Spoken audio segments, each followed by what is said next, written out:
confirmed number of new coronavirus cases reported in Los Angeles County over the last 24 hours is 2,275, with 64 additional deaths. Here in Torrance, 20 additional cases were reported with 1 new death.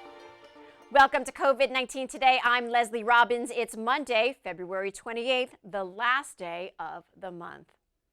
California just released updated guidance on masking indoors. Starting tomorrow, the state will no longer require face masks when indoors for both vaccinated and unvaccinated individuals. They will still be strongly recommended, and local officials, such as those at the LA County Department of Public Health, can overrule this guidance based on conditions in the region. LA County's Public Health Department plans to provide an update on additional modifications to its safety measures during tomorrow's Board of Supervisors meeting. Also, after March 11th, masks will not be required at California's schools and child care centers, although officials strongly recommend masking in classrooms. LA County Public Health announced it will align with the state's school masking measures beginning March 12th. Officials add that school districts may continue to require masking at schools and during school activities, and are encouraged to consult with teachers, staff, parents, and students and consider the appropriate safety protections for their school community. Masks will still be mandated for everyone in high transmission areas, including on public transit, emergency shelters, healthcare settings, correctional facilities, and homeless shelters. Currently in LA County, businesses can only loosen indoor masking requirements for vaccinated people. Most people in the U.S. live in areas where they don't need to wear masks indoors if they're healthy. That's according to a new guidance from the U.S. Centers for Disease Control and Prevention. New metrics from the CDC show that only about 28% of Americans live in a county where they need to be masked indoors. The big shift comes because the agency changed the deciding factor that leads to their recommendation of mask wearing.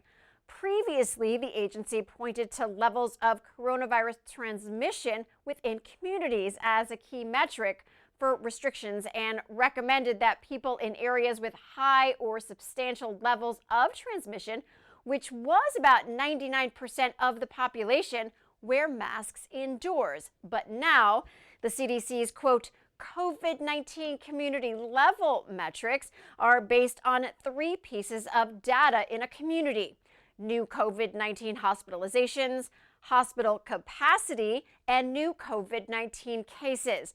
Under the updated guidance, more than 70% of the U.S. population is now in a location with low or medium COVID-19 community levels, where masks are only recommended for those who are at potential increased risk for the virus.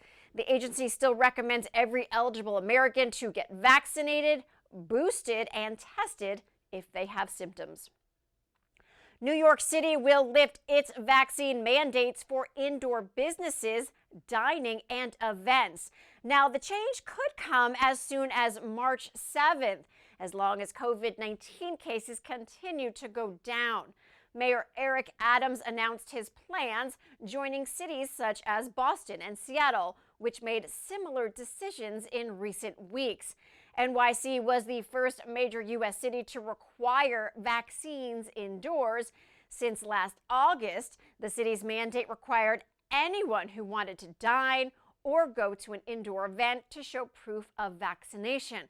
Mayor Adams says the indoor mask mandate will also be lifted on the same day, as long as there isn't another spike. More than 96% of adults in New York City have been at least partially vaccinated. Almost half of the 500 million free COVID-19 tests from the Biden administration are still unclaimed and available. On the first day of the White House test giveaway in January, COVID19tests.gov received more than 45 million orders. Well, now officials say fewer than 100,000 orders a day are coming in for the packages of 4 free rapid tests per household. A total of about 68 million orders for the tests were processed, leaving about 46% of the stock still available. Now, some health experts say testing will become more important as mask requirements ease. White House officials do plan to keep programs like this on standby for future possible surges and say there is no question that some people found out they were positive from taking one of the tests and were able to keep others from getting infected. Hospitals in Ukraine are running out of oxygen as Russia's invasion disrupts transportation across the country. The World Health Organization issued a statement on Sunday saying trucks are unable to transport oxygen supplies from plants to hospitals around the country, including the capital, Kyiv, which was targeted by Russian missile attacks overnight. Oxygen supplies are crucial for COVID-19 patients as well as people with other health problems. There are currently about 1,700 people hospitalized with the coronavirus in Ukraine. The country faced a surge in cases rising 555% between January 15th and February 25th. The agency said the oxygen supply situation is nearing a very dangerous point, with some hospitals already depleted, putting thousands of lives at risk. Ukraine needs a 25% increase in oxygen supplies compared to the country's needs before Russia invaded last week. The Global Health Agency called for the establishment to create a safe passageway to get the much-needed resource to Ukraine during the chaos, saying it's imperative to ensure that life-saving medical supplies reach those who need them. The World Health Organization says critical hospital services are also under threat from electricity and power shortages. Ambulances transporting patients are in danger of getting caught in the crossfire between Russian and Ukrainian troops. Ukraine has suffered at least 240 civilian casualties since the Russian invasion began, including 64 deaths and 176 injuries. And at least 368,000 people have fled Ukraine to neighboring European countries seeking safety. AirBnB is working to provide free short-term housing for thousands of Ukrainian refugees. The California-based vacation rental company says its non-profit organization, Airbnb.org, is committed to facilitating short-term housing for up to 100,000 refugees. It's asking for donations and urging people in Germany, Hungary, Poland, and Romania to open up their homes if they can. Airbnb.org will work directly through nonprofits on the ground who are responsible for booking and coordinating stays for the refugee guests. Now, this announcement comes just a week after Airbnb and Airbnb.org shared they had provided housing for about 21,300 Afghan refugees, which they said was more than a third of all Afghan refugees to enter the U.S. in the last 6 months. Ukrainian refugees and asylum seekers in need of immediate support can get connected with the resources from the UN Refugee Agency. That website is help.unhcr.org/Ukraine. A couple of biotech companies sued Moderna today, saying the company hijacked their technology to develop its COVID-19 vaccine. Arbutus Biopharma and Genevant Sciences say Moderna infringed on their patent for the so-called lipid nanoparticle technology, which was key in the development of the mRNA vaccine. As of February 19th, 207 million doses of Moderna's drug was administered throughout the U.S. Moderna lost a U.S. Court of Appeals ruling last year in a patent battle, and this is the latest obstacle standing in the way of the company getting its COVID-19 vaccine patented. Moderna is a 10-year-old Cambridge-based biotech firm. Last week, it revealed that vaccine sales will top $19 billion this year. The lawsuit is one of two high-profile legal fights Moderna faces over its vaccine. The company is in the midst of another patent dispute with the federal government after it disputed claims that 3 scientists from the National Institutes of Health were co-inventors of the vaccine. Government scientists worked with Moderna in January of 2020 to rapidly develop the spike protein technology, which was key to its vaccine. The company also got billions of dollars in federal funding to develop its vaccine in less than a year and boost manufacturing ability. A couple of new studies show more evidence backing up the theory that the coronavirus came from animals in China. The preprint studies were posted on Saturday and offer further evidence that the virus originated in animals and spread to humans in late 2019 at the Hunan seafood market in Wuhan, China. One of the studies used spatial analysis to show that the earliest known cases of COVID-19 were centered on that market.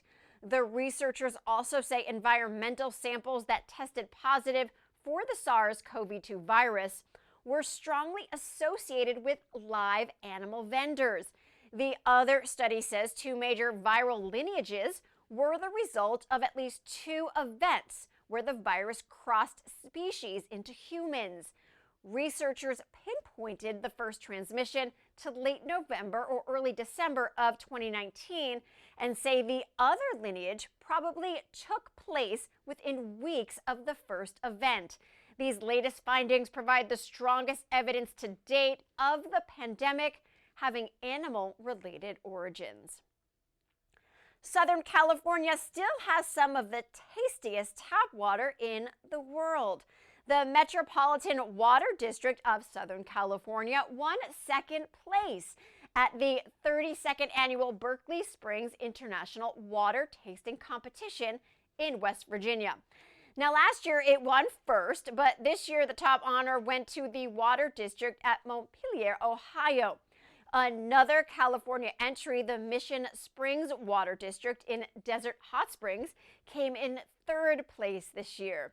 Water expert Arthur von Weisenberger says the consistency in winners from year to year with different panels of judges validates the choices and also speaks to the impressively high caliber of the waters entered. Judges base their rankings on taste, odor, mouthfeel, and aftertaste. 9 judges chose from among entries in 16 states, 3 Canadian provinces, and 8 other countries. The Paralympic Winter Games in Beijing is less than 1 week away. The opening ceremony will take place this Friday, followed by the competition from March 5th through the 13th. The 2022 U.S. Paralympic team consists of 67 members, including 2 guides for visually impaired athletes. 39 are returning Paralympians, including 2 6-time Paralympians, Oksana Masters and Aaron Pike in Nordic skiing, and 1 5-time Paralympian, Lori Stevens in alpine skiing. Officials hope lots of people will tune in to cheer on Team USA athletes who will live out their dreams starting this coming weekend. Highlighting the diversity of the athletes is a huge priority for the Paralympics organizers, and they hope their latest efforts to campaign for this group of individuals drive awareness of the Paralympic sport, help equality for para-athletes, and let adults and kids know that anything is possible. Viewers can tune into an unprecedented 230-plus hours of Winter Paralympic Games programming across NBC Universal's various platforms. Tomorrow is not only the first day of March, but it is also National Pancake Day. Yum! Now, if you're a pancake fan and want some free breakfast, mark your calendar. From 7 a.m. to 4 p.m., IHOP will give away a free small stack of buttermilk pancakes to each customer. Now, this one-day event also gives customers an opportunity to support kids in their communities. A portion of any other food bought tomorrow will go to a children's charity. People can also make a donation to either the Children's Miracle Network Hospitals, Leukemia and Lymphoma Society, and Shriners Hospitals for Children. To learn more, go to ihop.com/national-pancake-day. Well, before we go, at the end of each program, we like to share feel-good stories from our community. Pictures, images, and videos that remind us of how resilient our community is and how Torrance truly cares. The North Torrance Girls Softball League launched its 54th season at Hamilton Adult Education Center. I get a pitch and it's really fun to see all my friends. It's definitely something I look forward to every single year. I am so excited to come back and see some of the best friends I've ever made. It's such a great environment being here with all my teammates. This is everything I love about softball. The kids, the sunshine, being outdoors, community. I'm a North Torrance girl, born and raised, graduated from North High, and just to have this as my backyard is everything to me. The softball ceremonies began at 9 a.m. and games began shortly after. Organizers say it is so nice to have their kids play softball all day in the open field. They invite community members to join them. You can check out their latest posts on Facebook at NTGSL. Now, if you have a great story, an upcoming event, a photo or video you would like to share, email us at covid19today@torranceca.gov. We would love to hear from you. Well, that is our update for COVID-19 today. We will see you back here tomorrow as Rhiannon Trutanich brings you the latest. Please be safe, stay healthy, and thanks for tuning in. We will see you next time.